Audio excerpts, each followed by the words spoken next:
कल हमने गंगा नदी के पंच प्रयागों को देख लिया था, जिसमें अनेक ग्लेशियर से अनेक धाराएं निकलकर गंगा नदी में सम्मिलित होती है। जो मेन है वह अलकनंदा है। अलकनंदा में ही अनेक धाराएं आगे सम्मिलित हो रही है और आगे चल के यही अलकनंदा गंगा का रूप धारण करती है। और आज हमें जो गंगा की सहायक नदियां हैं उनको देखेंगे। ये थी मतलब जो पंच प्रयाग थे वो गंगा नदी का निर्माण करते हैं, और आज जो देखेंगे वो गंगा नदी की सहायक नदियों को देखेंगे। तो हम स्टार्ट करते हैं गंगा नदी और गंगा नदी की सहायक नदियां। सबसे पहले गंगा नदी में जो पंचप्रयाग थे, पंचप्रयाग उत्तराखंड से सम्मिलित थे। उत्तराखंड में ही अनेक धाराएं आके गंगा नदी में मिलती है। मतलब अलकनंदा जो एक धारा थी अलकनंदा, उसी में आके सम्मिलित हो रही थी। तो उत्तराखंड के बाद में यूपी में गंगा नदी, प्रयाग के बाद में गंगा नदी का निर्माण होता है। मतलब गंगा नाम रखा जाता है यूपी के बाद में। तो सबसे पहले इसमें आगे मिलती है रामगंगा।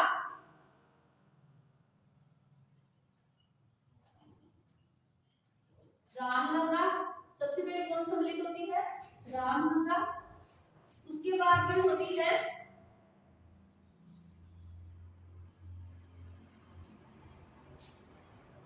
गोमती। गोमती ऐसी रिवर है जो जो मैदानी प्रदेश से निकलती है। मैदानी प्रदेश से गोमती का उद्गम होता है। गोमती में ही आके मिलती है, इसकी गोमती की एक ट्रिब्यूटरी है, वह है साई। जैसे मैं लिख रही हूँ आप वैसे वैसे याद करते जाइए। सबसे पहले आगे मिलती है रामगंगा। रामगंगा के बाद में गोमती। गोमती की एक ट्रिब्यूटरी है, वह है साई। उसके बाद में आती है घाघरा। घाघरा नदी इंपोर्टेंट है। यह तिब्बत से निकलती है। तिब्बत के मामचा चांगो ग्लेशियर से निकलती है। चांगो ग्लेशियर, मामचा चांगो ग्लेशियर से निकलती है तिब्बत से। तिब्बत के बाद में तिब्बत में ही इसमें 3 ट्रिब्यूटरी आके सम्मिलित होती है। वह है सबसे पहले है सेती,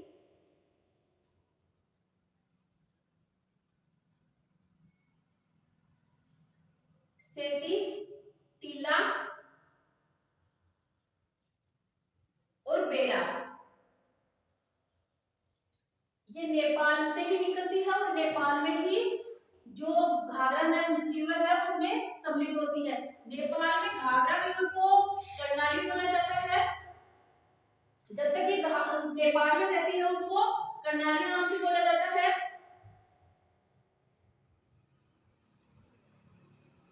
कर्णाली रिवर। और जैसे ही यह यूपी में प्रवेश करती है तो इसका नाम घाघरा होता है।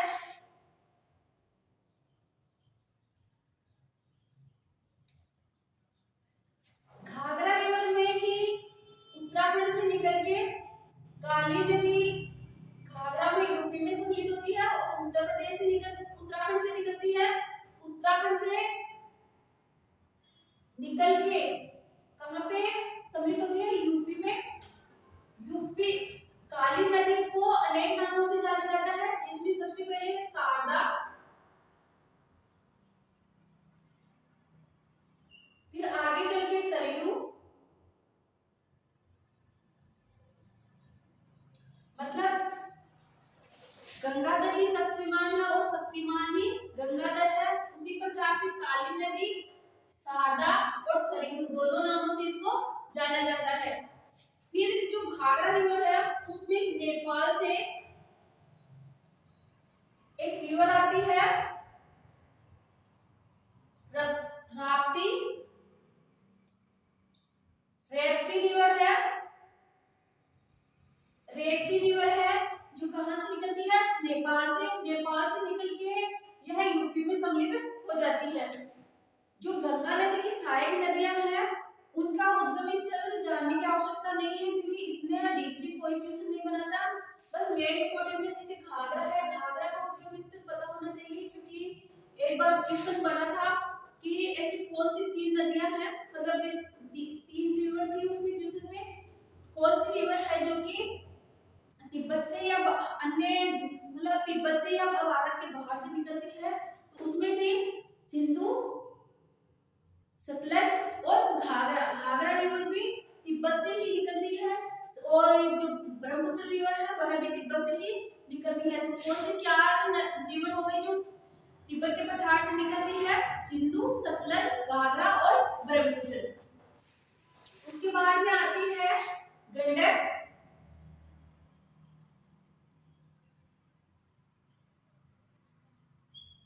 गंडक रिवर जो भी कहां से निकलती है? नेपाल से निकलती है। गंडक रिवर को नारायणी भी बोला जाता है, जो नेपाल में नारायणी नाम से बोला जाता है।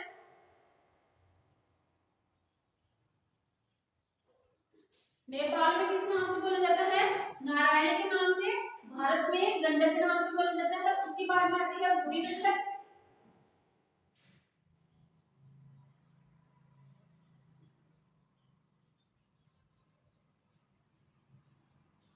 बूढ़ी गंडक, बूढ़ी गंडक के बाद में कोसी।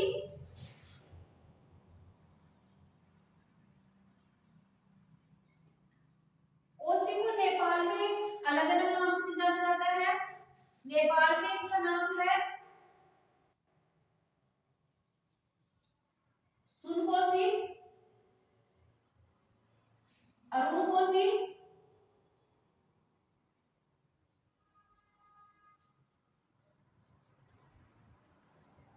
और तमरकोसी। और भारत में इसको कोसी के नाम से भी जाना जाता है। उसके बाद में मतलब ये जो गंगा नदी है उसकी लास्ट जो सहायक नदी है वह है महानंदा।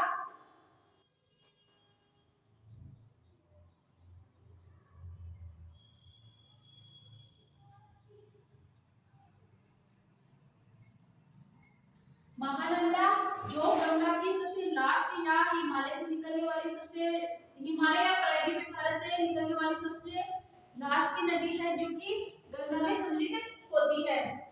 उसके बाद में देखते हैं कि जो ये तो थी हिमालय से निकलने वाली नदियां, सहायक नदियां गंगा की जो हिमालय से निकल के गंगा में सम्मिलित होती है। वहीं पे प्रायद्वीपीय भारत से निकलने वाली नदियां भी गंगा में सम्मिलित होती है। उसमें सबसे पहले आती है दक्षिणी साइड से मिलने वाली नदियों में यमुना नदी। यमुना नदी के मैंने बताया था कि यमुना नदी जो उत्तराखंड है, उत्तराखंड से निकलती है, लेकिन एकमात्र गंगा की सहायक नदी है जो हिमालय से निकल के दक्षिणी साइड से सम्मिलित होती है। और जो यहाँ पे संगम बना है वह है प्रयाग।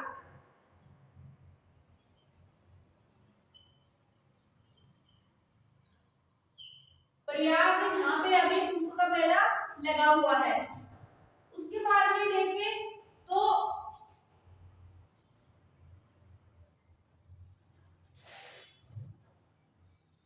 सोन नदी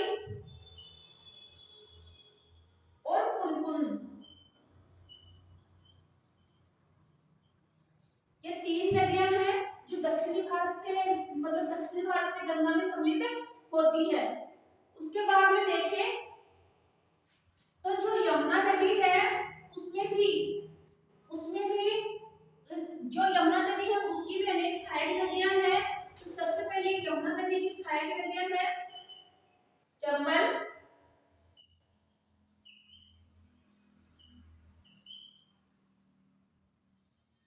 फिर आती है सिंध, बेतवा और केन। ये डायरेक्ट गंगा में सम्मिलित न होकर पहले यमुना नदी में सम्मिलित होती है और यमुना नदी फिर गंगा नदी में सम्मिलित होती है। तो ये किसकी सहायक नदियां हैं? चंबल, सिंध, बेतवा और केन, ये यमुना नदी की सहायक नदियां हैं। उसी प्रकार से जो चंबल नदी है उसकी भी सहायक नदियां हैं। तो सबसे पहले है सिप्रा,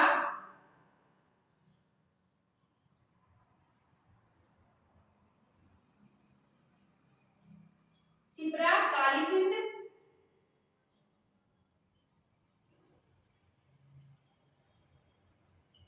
और पार्वती।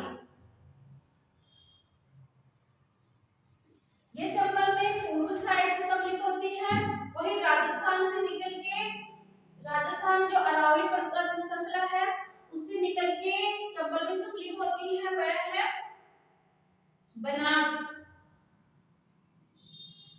चंबल नदी मध्य प्रदेश की जानापाव पहाड़ियों से निकल के राजस्थान में सम्मिलित होती है। राजस्थान के बाद में यह पुनः एमपी में प्रवेश करती है, मतलब मध्य प्रदेश में पुनः प्रवेश करती है और मध्य प्रदेश में ही यमुना नदी में सम्मिलित होती है। तो इस प्रकार से ये गंगा नदी और उसकी सहायक नदियां हैं, ये इम्पोर्टेंट है, आपको सहायक नदियां याद रखना जरूरी है। तो मैं फिर से एक बार रिवाइज करवा देती हूँ। सबसे पहले जो गंगा नदी है उसमें सम्मिलित होने वाली इसकी सहायक नदी है रामगंगा। उसके बाद में गोमती। गोमती एकमात्र ऐसी नदी है जो मैदानी भाग से, मतलब इसका उद्गम स्थल मैदानी भाग है। फिर उसके बाद में आती है साइन, जो गोमती की सहायक नदी है। फिर आती है घाघरा। घाघरा जो रिवर है वह तिब्बत के में माकचा चांगू से निकलती है। माकचा चांगू ग्लेशियर है, वहां से इसका उद्गम स्थल है। नेपाल में इसमें 3 सहायक नदियां सम्मिलित होती हैं, वह है सेती, टीला और बेरा। नेपाल में जो घाघरा रिवर है उसको कर्णाली नाम से जाना जाता है। वहीं पे जब ये भारत में प्रवेश करती है तो इसका नाम घाघरा रहता है। वहीं उत्तराखंड से निकलने वाली, उत्तराखंड के बाद में उत्तर प्रदेश में सम्मिलित होती है। काली नदी का ही नाम है शारदा सरयू। उसके बाद में एक नदी है जो कि नेपाल से निकलती है और उत्तर प्रदेश में सम्मिलित होती है, वह है रेवती, जो कि नेपाल से निकलती है। जो ये नदियां हैं सहायक नदियां, मेन इंपोर्टेंट घाघरा है, बाकी तो उद्गम स्थल जानने की आवश्यकता नहीं है, इतना इंपोर्टेंट भी नहीं है। फिर आती है इसके बाद में गंडक। गंडक नदी नेपाल में नारायणी नाम से जानी जाती है। उसके बाद आती है बूढ़ी गंडक और बूढ़ी गंडक के बाद में आती है कोसी। कोसी को नेपाल में सनकोसी, अरुण कोसी और तमर कोसी के नाम से जाना जाता है। वही भारत में प्रवेश करने के बाद में कोसी नाम से जाना जाता है। कोसी नदी को बिहार का स्वरूप भी कहा जाता है। गंगा नदी में सबसे लास्ट में सम्मिलित होने वाली नदी है महानंदा। महानंदा से क्वेश्चन बनाया जाता है कि जो गंगा नदी है उसमें सम्मिलित होने वाली सबसे लास्ट की कौन सी नदी है, तो कौन सी है, महानंदा। फिर देखते हैं जो गंगा नदी में दक्षिण साइड से सम्मिलित होने वाली नदियां हैं। सबसे पहले है यमुना। सबसे पहले है यमुना। यमुना नदी इलाहाबाद के समीप सम्मिलित होती है, जहां पे प्रयाग का निर्माण करती है, जहां अभी कुंभ का मेला लगा हुआ है। उसके बाद है सोन और पुनपुन।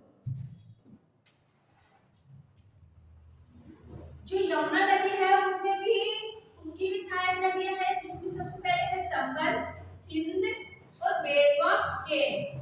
ये किसकी सहायक नदियां हैं, यमुना नदी की सहायक नदियां हैं। उसी प्रकार चंबल नदी की भी सहायक नदियां हैं, जिसमें सबसे पहले सम्मिलित, मतलब जो चंबल नदी की सहायक नदियां हैं वह मध्य प्रदेश में, मध्य प्रदेश से निकलती है। इसकी सबसे पहली सहायक नदी है शिप्रा, काली सिंध और पार्वती। जो राजस्थान से निकलने वाली नदी है बनास, अरावली की पहाड़ियों से निकलती है और जो राजस्थान में ही सम्मिलित होती है वह है बनास। उसके बाद में तो ये थी गंगा नदी और उसकी सहायक नदियां। ये जो हिमालय की नदी तंत्र है, हिमालय नदी तंत्र है, वह आज कंप्लीट हो गया है। कल से हम स्टार्ट करेंगे प्रायद्वीपीय भारत की नदियां। इसको एक बार फिर से रिवाइज करवा देती हूँ ताकि आपके लिए थोड़ा और आसान हो जाए।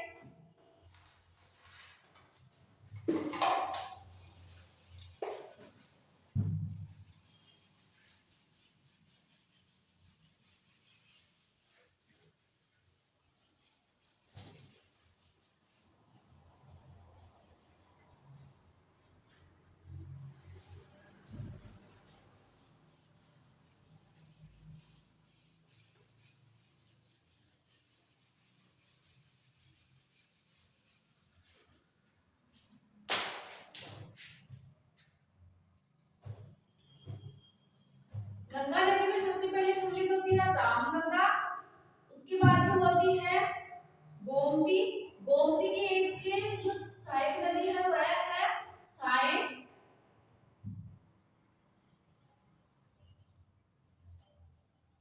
रामगंगा, साय,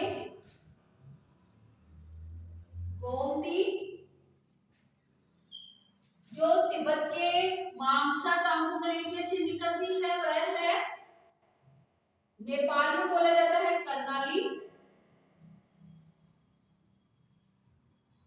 कर्णाली में ही 3 नदियां आके नेपाल में सम्मिलित होती है, सेती,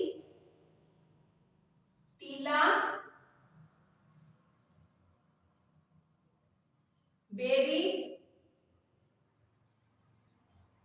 फिर उसके बाद भी उत्तराखंड से निकलती है और उत्तर प्रदेश में सम्मिलित होती है काली नदी। काली नदी को ही शारदा और सरयू नाम से जाना जाता है। वहीं पे नेपाल से निकलती है वह है रेपाली। नेपाल से निकलती है रेवती। उसके बाद में आती है गंडक।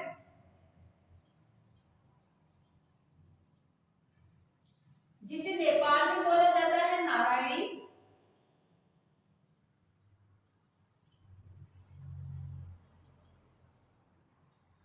गंडक के बाद में आती है बूढ़ी गंडक।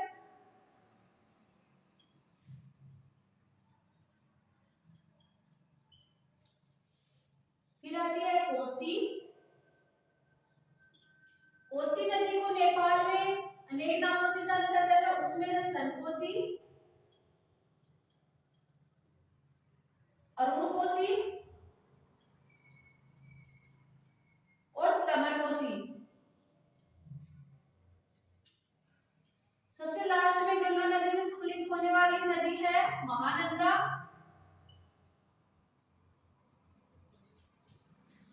फिर गंगा नदी में जो दक्षिणी साइड से सम्मिलित होती है उसमें है यमुना,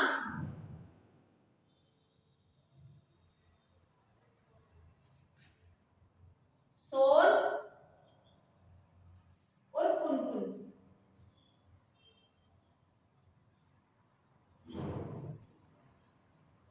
यमुना नदी में भी यमुना नदी की सहायक नदियां हैं चंबल,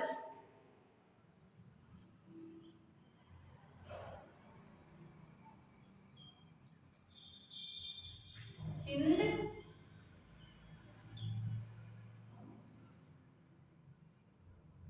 बेतवा, केन। जो चंबल नदी है उसकी सहायक नदियां हैं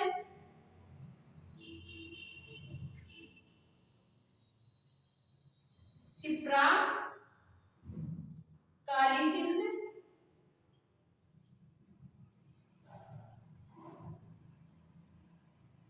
पार्वती